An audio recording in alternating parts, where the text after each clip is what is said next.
They were still laughing when she raised her hand and said, "Stop the wedding." I heard it clearly over the music, over the whispers, over the sharp little giggles coming from the groom's side of the hall. I had just finished walking my daughter down the aisle. My hands were still shaking, not because I was nervous, but because I knew exactly why they were laughing. You see, I'm not her biological father. I came into her life when she was 8 years old, quiet, bruised by divorce, carrying a backpack bigger than her tiny shoulders. Her real father left.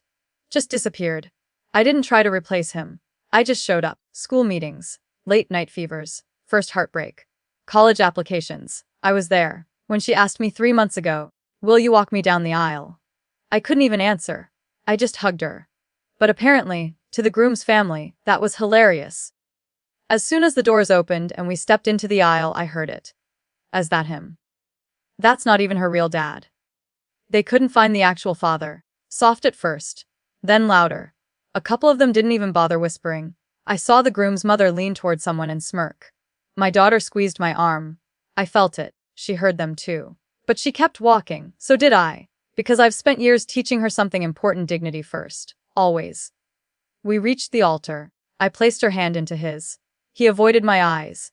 That hurt more than the laughter. Not once during the engagement did his family treat me like family. I was the stepdad. Said with that little pause before it. Like it tasted bad. I swallowed it all. For her. The officiant began speaking. The groom smiled. His family whispered again. One of his cousins even chuckled loudly and said, "At least she had someone to fill in." Fill in. Like I was a substitute teacher in her life. That's when she lifted her hand. Stop. The entire hall froze. The music faded into silence. The officiant blinked. The groom turned pale. She slowly turned to face the guests. Her voice wasn't shaking. "I need to say something before this goes any further." Her eyes moved straight to his family. "I've been listening to you." You could hear someone shift uncomfortably in their chair. She continued, calm but fierce. "The man who just walked me down the aisle is the only father I've ever known. He chose me. Every single day. He showed up when he didn't have to. He loved me when he wasn't obligated to." She paused. "And if anyone here thinks that's funny, then maybe this isn't the family I should be marrying into." The groom grabbed her hand. "Babe, they're just joking." She looked at him like she didn't recognize him. "You knew they were saying these things?" she said quietly. He didn't answer. That silence told her everything. I felt my chest tighten. I didn't want her wedding ruined. I didn't want her heart broken. But she wasn't done. She turned toward the officiant. "Before I marry him, I need to know something." She faced the groom again. "If they disrespect my father for loving me, will you stand up for him? For us? For me?" The room held its breath. His mother stood up. "Oh, please. This is dramatic. We were only teasing." My daughter didn't even look at her. She kept her eyes on him. He hesitated. Just a second. But a second is all it takes. She slowly pulled her hand back. "I can't marry into a family that sees love as something to mock," she said, gasps. Murmurs, panic. The groom tried to whisper something, but she stepped back. "I would rather walk away now than spend a lifetime defending the man who raised me." She walked toward me. In front of everyone, she took my hand again. And together we walked back down the aisle. This time, no one laughed. The reception hall dissolved into chaos behind us. But I didn't look back. She didn't either. Outside, the air felt different, heavy, real. She finally broke. Tears streamed down her face. Did I overact? I held her shoulders and looked her straight in the eyes. "You respected yourself," I said. "And you respected me. That's never wrong." A week later, something unexpected happened. The video of her stopping the wedding, someone had recorded it, went viral. Not because it was dramatic, but because it was powerful. Messages flooded in. Thousands of them. People sharing stories about parents who stepped up. People thanking her for saying what they were too afraid to say. And here's the part that made the revenge complete. Sponsors reached out. A wedding venue offered her a free ceremony if she ever decided to marry someone who truly deserved her. But the real satisfaction. The groom's family tried to apologize publicly. They said it was misunderstood humor. No one bought it. Their reputation in our community shifted overnight. As for my daughter, she moved forward. Stronger. Clearer. Unapologetic. And me. I didn't need revenge. I just needed her to know she was never walking alone. They laughed when I walked her down the aisle. But they'll always remember the day she walked away, sound of their laughter, didn't stop at the altar. It followed us all the way to the parking lot. Even after she called it off. Even after the guests started whispering. And the groom stood there stunned, staring at the empty aisle like he'd just lost something he didn't realize was fragile. In the car, she sat quietly, still in her wedding dress, staring at her bouquet like it belonged to someone else. I loved him, she said softly. I know, I replied. But I won't beg someone to respect you. That sentence stayed with me. The next few days were brutal. Calls, messages, his relatives saying she embarrassed them, his mother claiming she ruined a good family's name. The groom texted her long paragraphs about how she could have handled it privately. Privately, as if their disrespect had been private. She didn't respond. Silence can be louder than shouting. She understood that now. What none of them expected was what happened next. The video clip spread fast. Not the whole ceremony. Just the moment she said, I would rather walk away now than spend a lifetime defending the man who raised me. People felt that. Local news picked it up. Interviews followed. Strangers started recognizing her in town. But it wasn't fame that shifted the balance. It was the conversations. Suddenly, people were talking about chosen family, about step-parents who sacrifice quietly, about loyalty, and then the pressure turned. The groom's family runs a well-known local business. For years, they built their brand on family values. After the video circulated, customers began asking questions, not aggressively, just casually. Is that your son in that wedding video? I saw what happened. Is everything okay? You could feel the discomfort settling in around them. They tried to laugh it off at first. Then they posted a statement online about miscommunication and overreaction. But the comments didn't go their way. People weren't angry, they were disappointed. Disappointment hits harder. The groom called her one evening. I was in the kitchen when I heard her voice from the living room.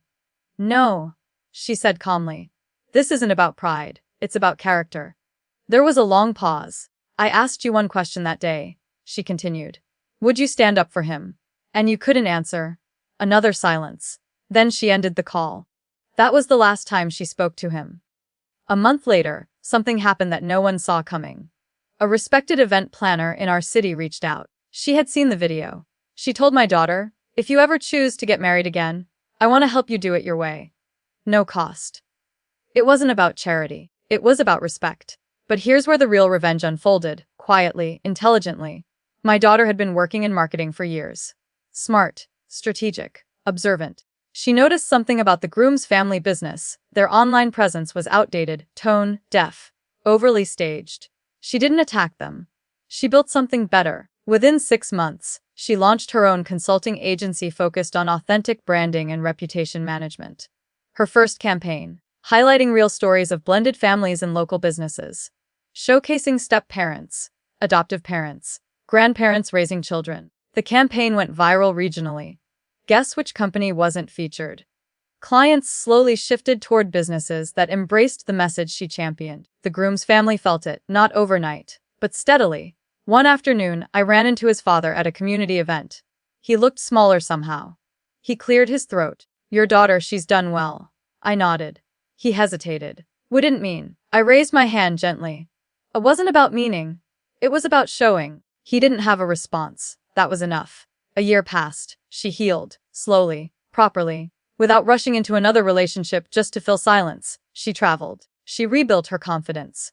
She laughed again, real laughter, not forced. And then, one evening, she introduced me to someone new. He shook my hand firmly. I've heard a lot about you, he said. You raised an incredible woman. No hesitation. No awkward smile. Just respect.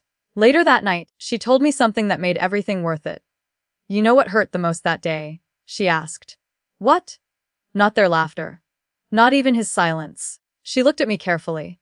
It was the thought that maybe I was asking for too much. But I wasn't. No, I said. You were asking for the bare minimum.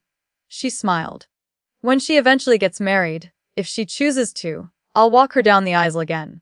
And if anyone dares to laugh this time, they won't get the chance, because the first time, she taught them something unforgettable. Love isn't about blood. It's about who stays. They laughed when I walked her down the aisle. But in the end, she walked away with her dignity, her future, and her power intact. And that silence they gave her. It cost them years later. They still couldn't escape that silence. It followed them into board meetings, into family dinners, Into every polite smile they forced at community events. Not because my daughter attacked them. Not because she said another word. But because she didn't have to. The clip of that wedding day never fully disappeared. Every few months it resurfaced somewhere new. A repost. A reaction video. A podcast discussion about boundaries and respect. Each time the same line echoed. I would rather walk away now than spend a lifetime defending the man who raised me. That sentence became bigger than the wedding. Bigger than the embarrassment. It became a standard. Meanwhile, she kept building. Her consulting agency grew faster than any of us expected. Small businesses trusted her because she understood something they didn't. Reputation isn't built with slogans. It's built with behavior. Ironically, one afternoon, an email landed in her inbox. It was from them. The groom's family business. They wanted to hire her. I was sitting across from her at the dining table when she opened it. She read it once. Then again, no expression. They're offering double my standard rate, she said calmly. I felt something twist in my chest. You don't owe them anything. She looked at me and smiled slightly. I know. She didn't respond right away. She waited 3 days. Patience. She learned that from pain. When she finally replied, her email was short and professional. She thanked them for their interest. She explained that due to alignment reasons, she would not be able to take them on as clients. However, she attached a proposal for a paid public workshop on authentic leadership and family branding that they were welcome to attend. Public workshop. Open registration. Front row seats available. They showed up. Of course they did. I sat in the back that day, unnoticed. Just listening. She stood on that stage, confident, composed, powerful. No bitterness in her voice. No mockery. She spoke about values. About how quickly laughter can turn into loss. About how silence in critical moments reveals true character. And then she said something that made the entire room go still. If you ever find yourself explaining away disrespect as just a joke, pause. Because the person who was hurt probably won't forget it. And one day, you might need their respect more than they need your approval. No names. No accusations. But everyone knew. I saw the groom's mother sitting rigid, eyes fixed forward. No smirk this time. No whispering. After the workshop, people lined up to thank her, to shake her hand, to book consultations. The groom's family waited until the end. His father approached first. That was insightful, he said quietly. She nodded politely. His mother opened her mouth, then closed it again. For once, she had nothing clever to say. And then he stepped forward. The groom, he looked older. Not in years, in regret. I should have answered you that day, he said. She held his gaze steadily. Yes, she replied. You should have. There was no anger. That's what made it powerful. Just truth. He swallowed. She didn't argue. You did? She said gently. And then she walked past him. Not dramatically. Not cruelly. Just forward. Later that night, sitting on the porch, she rested her head on my shoulder like she used to when she was little. Do you ever regret walking me down that aisle? She asked. Never. Even though it didn't end in a marriage. I looked at her carefully. That walk showed you exactly who you were about to marry. It saved you years. She was quiet for a moment. You know what the real revenge was, she said softly. What? Living well, without them. And she was right. They laughed when I walked her down the aisle. They thought I was a placeholder. But that single walk exposed their character, protected her future, and built something stronger than any wedding ceremony could have. She didn't need to destroy them. She just refused to shrink for them. And in the end, the same aisle they mocked became the path that led her somewhere better. They laughed at the wrong moment. And it cost them the right last time I saw them. They didn't laugh. It was at another wedding. Not hers. A mutual friend's daughter. Life has a strange sense of symmetry.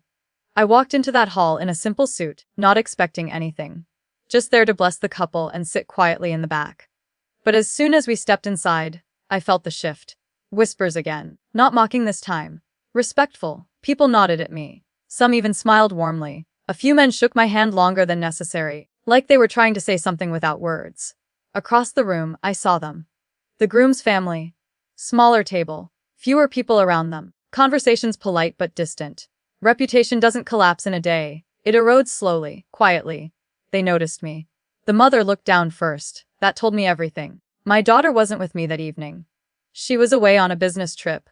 Her company had just secured a major regional contract. The largest in its history. She earned it the right way. No drama, no shortcuts. Just consistency. At one point during the reception, the bride's father asked if I would say a few words. I hesitated, but he insisted. I walked to the front. The microphone felt familiar in my hand. I won't speak long, I said. Just this: marriage isn't about the perfect ceremony. It's about standing up for each other when it's uncomfortable. The room went still.